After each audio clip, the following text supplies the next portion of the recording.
Hey guys, welcome back to Trucker Money number 24. It is Friday. It means it's time to talk about money. 6 days a week we talk about trucking. That seventh day we talk about what are you going to do with all that money you made all week out there driving truck with these great rates. You're going to save it, put some away, build some side income, some passive income, or you're going to spend it all on chrome. Not a hard choice for me, but I'm out there to build a better lifestyle, a more resilient life. So every week we talk about passive income investing, getting ready for retirement, and start off every week by saying kind of what happened for me this week as far as side income and stuff, and what investments I might have made or changes I might have made there. This week was a pretty non-eventful week. This is the week of October 19th through the 23rd, I guess. Earned just a couple dollars from YouTube here. Doesn't pay much. Somebody bought fuel for the first time on Mudflap, so hey, we both earned $10. That's awesome. I hope you enjoy your $10 in free fuel. If you sign up for that, use promo code DIY Semi, you'll get that $10 in free fuel after your first fueling there. And then I have a dividend portfolio that pays me every week of the year, but kind of by accident. Didn't really design it that way, but it was a kind of a pleasant surprise when it turned out that way. This week, only got 2 payments. One from, I got 1 payment. Sorry about that. From Cisco, not the computer company, the food service company. Ticker symbol SYY, with a current yield of 2.76%. And the only thing I bought new this week, well, not new, but I added to my positions in ticker symbol MO, Altria, current yield of 8.82%. I kind of see that as a little bit undervalued right now. And then I picked up just a little bit more ExxonMobil. I'm thinking oil's a little bit too beat up here. I'm hoping that there's a rebound soon. And although Exxon is, I'm suspecting they're about to do a bunch of layoffs here. They may even reduce that dividend there for a while, but the share price is still pretty attractive to me right now. And I just want to pick up a little bit more. No dividend increases or cuts for this week, so no raises. And incidentally, this isn't financial advice. This is me sharing my personal journey in hopes to motivate and inspire you to kind of take charge of your life and your financial situation. So now let's talk about, last week we talked about starting at, I think 50 or 55, I can't remember. So this week I want to talk about starting at 40, and then next week we'll talk about starting at 20. Starting investing, and we're kind of assuming starting from zero here, starting from scratch, is where we're gonna start. Starting at 40, I kind of have a lot more to say about this one because it's kind of where I got more serious about it. For me, I've been investing for a very long time. It's never really on a serious level, really engaged it and really attacked it like I did when I turned about 40. So now this is kind of where I'm at. And last week, I know it's kind of ho-hum. I just wasn't feeling it. I kind of mailed it in, so I apologize for that. Maybe we'll cover some more information on that coming up someday. So, starting at 40, there's some good news here. 40 is not, you're not past the point of no return or past the point where you can't do anything about it. Not that you are at 50 or 55. At those ages, though, you got to be really aggressive and put away a lot of money. Anybody who tells you otherwise is just trying not to hurt your feelings. I'm not here not to hurt your feelings. I'm here to try and help you get things under control a little bit. So you have plenty of time. We're going to assume retirement at 67, because I think that's what my retirement age is, Social Security age. Not that it's going to be easy, but there's plenty of time to do this and not take a ton of risk or really have to say, I got to put 80% of my income towards this if I want to have any kind of retirement. We're not there. So I wrote down some notes here, some points. First, I would say don't reinvent the wheel. Okay. There's different ways to get rich, and I've listened to a lot of the gurus and stuff, and you can get rich quick or you can get rich slow. Getting rich quick is the kind of wealth that doesn't tend to last. And I don't know if it's because you don't appreciate as much, or maybe you didn't work as hard for it, or maybe you just got lucky. The kind of wealth you build slowly over time is kind of more resilient. It tends to last longer. And that's kind of where I'm at and want to be at with my situation. Now, that can get discouraging because you can start, on a conservative path, and 10 years go by, and you take a look and say, this sucks. It's just not growing. It's not doing what I want it to do. It's not throwing off the kind of income. Well, the thing is, things happen slowly until they don't. Okay? It takes years to build yourself into a meaningful position where then all of a sudden it's like somebody flipped the switch, and you go from making, your first few dividends might be 30 cents, $3, $5, and you're like, whoopee, jeepers. And then, but you let that compound. And then this all of a sudden one day you look, and it's like, holy crap, I'm making $1,000 a month in investment income or side income, dividend income, whatever. So it takes time. Patience might be the biggest thing. People say, I'll never be rich. I don't have any money. I can't save money. I can't invest money. Well, you know what it takes more than money, or every bit as much as money, is patience and discipline. A disciplined strategy executed over a period of time. People with very modest incomes build significant wealth just because they're methodical and disciplined savers and investors. And they don't go out and do anything crazy. They're not always looking for the next hot tech stock. They're not looking for the next Tesla or the next Amazon or Google. It's they look at time-tested strategies, and they just do that methodically over time. Okay. Quick story. Speaking of just having a very methodical plan and somewhat conservative. When I was a kid, I was probably 10 years old. And if you're 45 or older, you might remember this guy from the 80s. His name was Charles Gibbs. He wrote a couple books. He was an infomercial guy, but he wasn't the kind of infomercial guy you see now where, millions of dollars overnight trading penny stocks. And you probably see the ads on YouTube. They probably see them on my videos. I don't have any control over that. But his name was Charles Gibbs, and he wrote, I think his first book was called Wealth Without Risk. And I think his other book was The Road to Wealth. I don't know which one came first. But my dad had bought this book. And I don't know, just being a curious kid, I took the book and I read it. And all he talked about was this kind of thing. Methodically investing conservatively over time. And driving used cars, living a modest lifestyle, living below your means.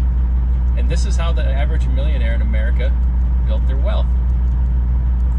It's kind of a weird book to read when you're that age, but for some reason it kind of stuck with me. And it makes a lot of sense, and it does work. Anyway, that guy's dead now, and I don't know if you find his books anywhere, but if you can, look for The Road to Wealth, and I think it's Wealth Without Risk. It's just old-fashioned information that your grandparents would probably pass down to you, I guess. Anyway, let's get into what I would do here. This is just what I do and what I've done, basically. Pick and choose, use it for informational purposes. What I would do at 40 years old, I would start to build a broad base of investments that build a very solid core foundation of what I wanted to do from there. And starting with that, I would build a safety net of, I would get all my insurances in order, emergency fund, maybe stack up some precious metals, to smooth out the rocky times in your life going forward. So that when we have times like, this year, where everything's shaky, the stock market gets shaky, people lose their jobs, you don't have to stop investing or dip into that money to maintain your life. You have other cash, you have other sources of money and income so that you can maintain that slow, steady course that you set for yourself. Okay? That's the way I approach this. All right, and I would in plotting my course, I would plot a course to be debt-free at or before retirement. It's a debatable topic. A lot of people say don't pay off your house. People say pay off your house. To me, there's more to it than just the math of it. Having a paid-for house gives you a feeling of security, and if I lose my job, I don't have to worry. Things like that. We've paid off our house.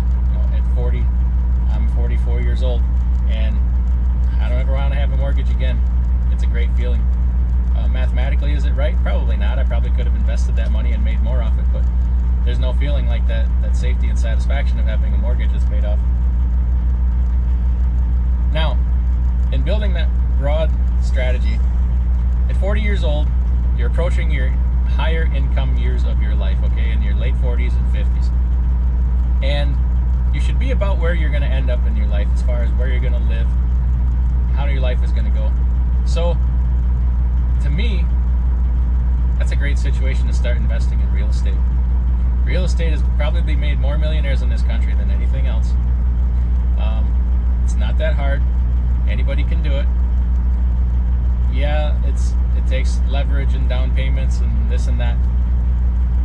Everything takes a little bit of planning and money, okay? Real estate's a really good investment. Educate yourself on it. And my goal is to build a broad base of real estate to provide me a certain amount of income in retirement. Say I want to earn $5,000 a month from rental property in retirement. Okay, I just set that goal. I'm just guessing here. In relation to that, setting that goal, there's all kinds of online calculators. Bankrate has all of your investment houses. Go through and set a goal for yourself so that you know what you need to do to achieve that goal. They can tell you what your shortfall is, put in where you're starting from, your retirement age, what you have now. They'll tell you how much in addition you need to invest every month. Okay, this is going to be wildly different for everybody.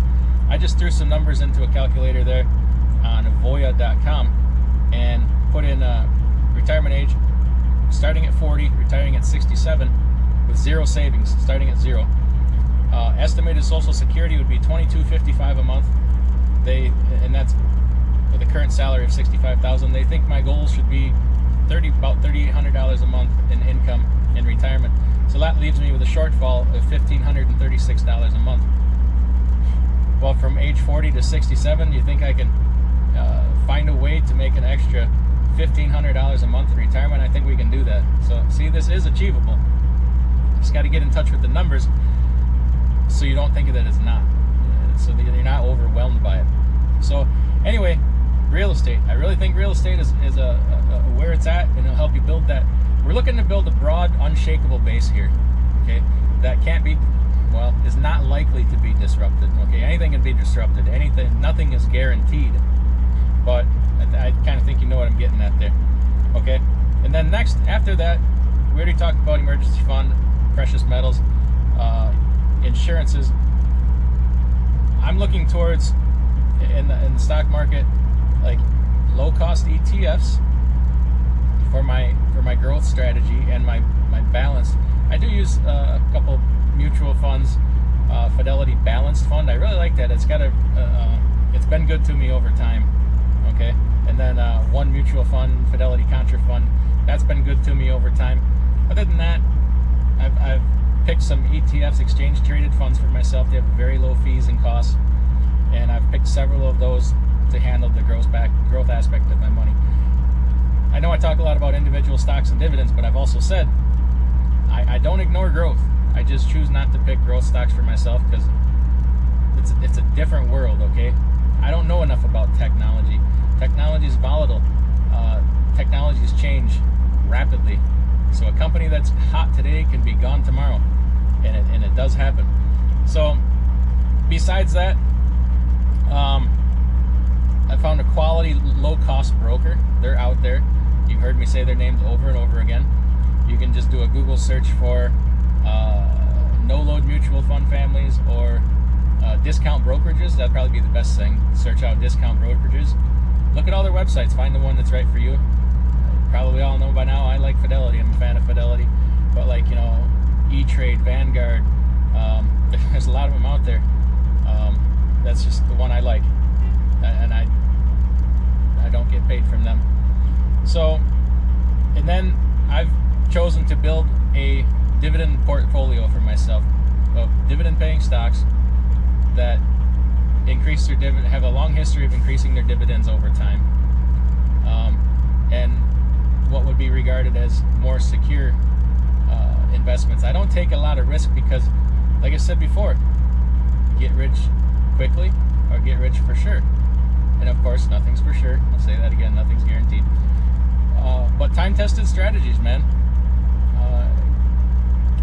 I realize I don't have to go out and shoot the lights out.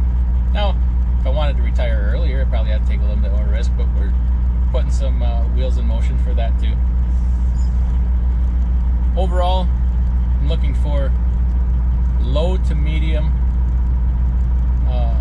exposure to risk and volatility, because we're not so old yet where we have to really be uber conservative, yet we're not so young that we can say, oh, I can go out and put half my money in tech stocks and weather it out over the course of 40 or 50 years of time.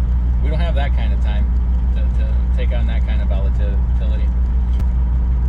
Also, at 40 years old, you've reached a level of maturity where maybe you want to consider starting your own business. You know, over 40 years, you've gained a lot of knowledge, especially if you're in the truck driving industry, whatever industry you're in. You gain a lot of knowledge and know-how to maybe go out and do it yourself. It's not for everybody. Don't get me wrong, and I'm not saying you're lesser of anything if you don't, because it's a perfectly good life to be had just working for somebody else also.